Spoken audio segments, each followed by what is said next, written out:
avec Alex Trudel. Laissez-vous surprendre. Yacht ce matin. 8h43 avec la chronique CDC en compagnie toujours de Mathieu Brochu, directeur général de la Corporation de développement communautaire MRC Pierre de Sorel. Et cette semaine, les gens de Récolte oubliée.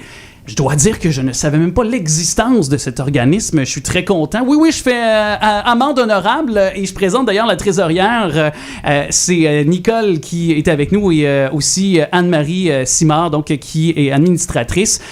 Bonjour à vous deux. Bonjour. Merci d'être avec nous. Peut-être justement pour des gens comme moi qui ne savaient pas l'existence de Récolte oubliée, la nature peut-être, l'existence, c'est où le point de départ de votre organisme? Ben nous, moi je faisais partie du mouvement écologique. On a fondé le mouvement écologique depuis 1980, je crois. Et une nouvelle citoyenne qui est arrivée de l'extérieur, puis elle a dit, moi, on a dans notre région les fruits partagés, les fruits défendus à Montréal pour éviter le gaspillage alimentaire, puis de récolter les moches là, qu'on ne peut pas envoyer. Fait que dans le temps, on a dit oui, ça nous intéresse, on va partir quelque chose.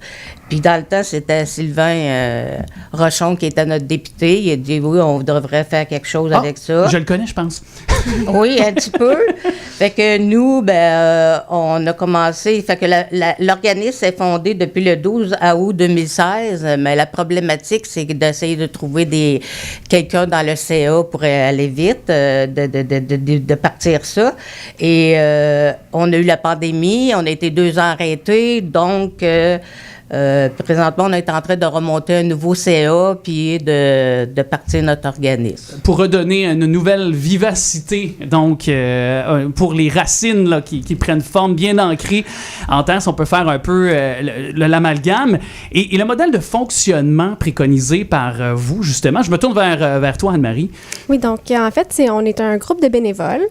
On va aller directement chez les producteurs maraîchers ou même les citoyens qui ont des surplus dans leur jardin ou les arbres fruitiers. Les bénévoles vont se rendre sur place, vont récolter les surplus. Puis la récolte, ensuite, va être divisée en 3 parties égales. La première va aller aux propriétaires. La deuxième va être partagée entre les bénévoles. Et la troisième partie va aller dans les organismes en sécurité alimentaire de la région, comme les frigos Touski ou même le Geste. Donc là, présentement, vous êtes en train, donc, on le disait, puis je me tourne vers vous deux, là, mais de relancer, si on peut dire, l'organisme. Là. Exactement. Donc, vous faites appel aux gens qui nous écoutent actuellement. Là. S'ils veulent s'impliquer, s'ils veulent devenir aussi producteurs, donner un peu de le fruit de leur travail, par exemple. Est-ce que c'est un peu ça qu'on peut dire aussi? Oui, c'est ça qu'on veut dire. Présentement, les bénévoles, c'est pas difficile à recruter. C'est plus d'aller voir les maraîchers, dire, on est en fin de saison, ça va geler cette nuit ou dans 2 nuits, on veut tout récolter pour pas gaspiller.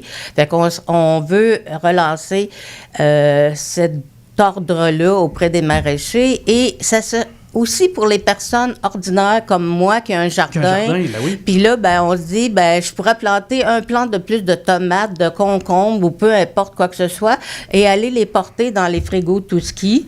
Ça s'adresse aussi à une personne qui est à la maison, qui est en appartement, qui a dit, moi, je vais aller acheter à l'automne, là, on a les 10 livres de carottes, de betteraves, de patates, de ci, de ça, qui sont pas chers, de dire, je voudrais acheter un gros sac qui est pas cher, que je paierais le même prix à l'hiver, puis d'en partager dans nos frigos Touski dans la région. Ouais.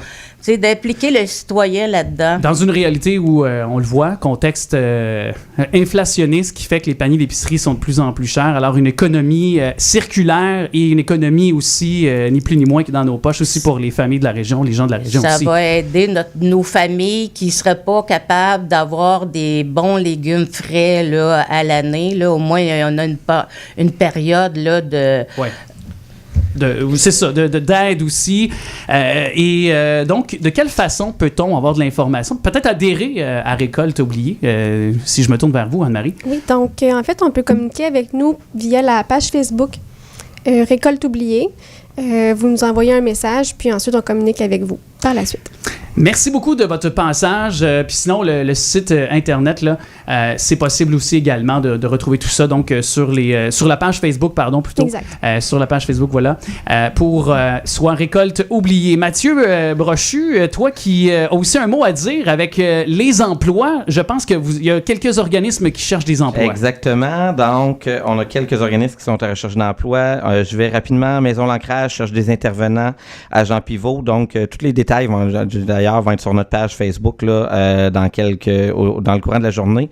Donc, Maison L'Ancrage, des intervenants. La table de développement social cherche un agent de développement.